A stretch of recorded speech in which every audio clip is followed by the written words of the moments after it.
During an early morning patrol in Naankuse, the staff found an orphaned cheetah cub shivering in the grass.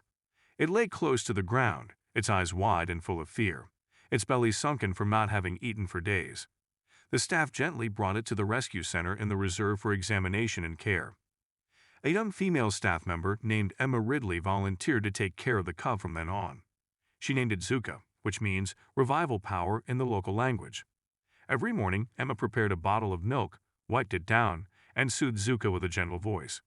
Zuka was shy at first, but soon clung to Emma like a kitten longing for affection.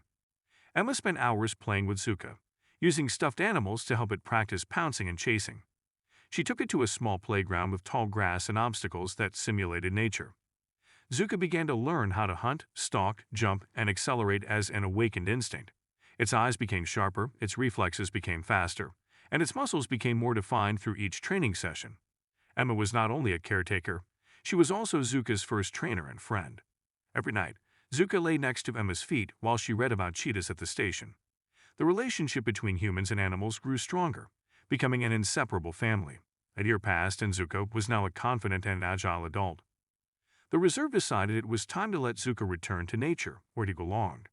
On the day of parting, Emma gently hugged Zuka, giving him a look of emotional and proud advice. She carried Zuka into the car, a GPS collar around his neck to track his journey into nature. The car took them to the western grasslands, which were large enough for Zuka to be independent. Zuka got out of the car, turned to look at Emma, as if to say goodbye for the last time, before running into the grass. Emma stood still, waving her hand, her heart filled with emotions that were difficult to put into words. In the following days, Zuka quickly got used to the terrain, moved further, and explored the new area. One dawn, the camera recorded Zuka bringing back a rabbit, the first trophy.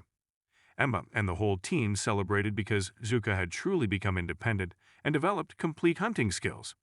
However, fate tested him at an unexpected time. The next day, Zuka wandered into the red soil area, where the natives often left many ropes for herding cattle. He curiously bit into a long piece of rope, playing around as usual. Suddenly, the rope wrapped around his neck, tightened, and made Zuka stumble to the ground in pain. Zuka struggled, trying to escape, but the rope tightened more and more. He screamed in the middle of the field, but no one heard his cry for help. The sky began to turn orange, the wind picked up, carrying red dust swirling around the motionless body.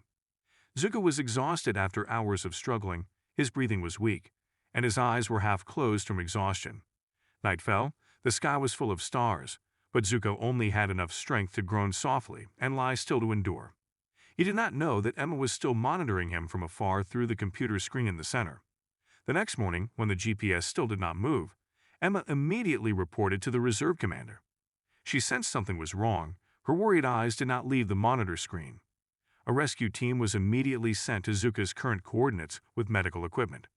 Emma insisted on going with them because she knew Zuka better than anyone here. The car drove through the burnt grass, bumpy towards the red land where the signal stopped. In the distance, they saw a motionless leopard figure, its body tied tightly in the grass. Emma immediately rushed out of the car, her heart aching as she saw Zuka lying there groaning in pain. Zuka recognized the familiar figure, but could only groan softly in response to the dear call. Emma knelt down beside Zuka, her hands trembling as she gently stroked his head, tears streaming down her face. Zuka had no strength left to move, only closed his eyes and listened to the familiar voice ringing in his ears. The rescue team used specialized scissors to cut each piece of rope that was tightening around Zuka's neck and legs. Some of the ropes had dug deep into the skin, creating red, bloody wounds. Zuka trembled in pain but did not resist, as if he knew he was being rescued. Everyone worked carefully, in sync in close coordination and understanding. After nearly an hour, all the ropes were removed, but Zuka was still very weak. They placed him on a soft medical pad and brought him under the tree for further care. Some of the wounds had been treated with antiseptic, stopped the bleeding, and began to dry. However, Zuka needed to be quickly re-energized to regain his vitality and regain stable consciousness. Emma prepared to inject him with a stimulant, and everyone stood around waiting for hope. Emma injected the stimulant into Zuka's thigh after checking that the heart rate and pulse were stable. Zuka was slightly startled. His eyes began to open gradually, his gaze still dull. She gently opened the box of fresh meat that had been prepared, placing it not far from his mouth. Zuka smelled a familiar scent, slowly stuck out his tongue and licked the meat. He ate very little, then stopped and looked at Emma with a quiet gaze, as if wanting to say something. The whole team suddenly fell silent. Everyone realized that Zuka was not hungry. He knew how to hunt on his own. Emma leaned down and pressed her forehead against Zuka's, their eyes connecting with wordless affection. A gentle wind blew, carrying the smell of grass, dust, and gratitude that filled the air. Zuka stood up, staggered a few steps, but then gradually regained his balance. Emma smiled through her tears, knowing that Zuka was strong enough to continue living in the wild. They removed the first aid bandage to make it easier for Zuka to move when returning to the wild. The GPS tracking collar was still around his neck, allowing them to continue monitoring his condition and journey.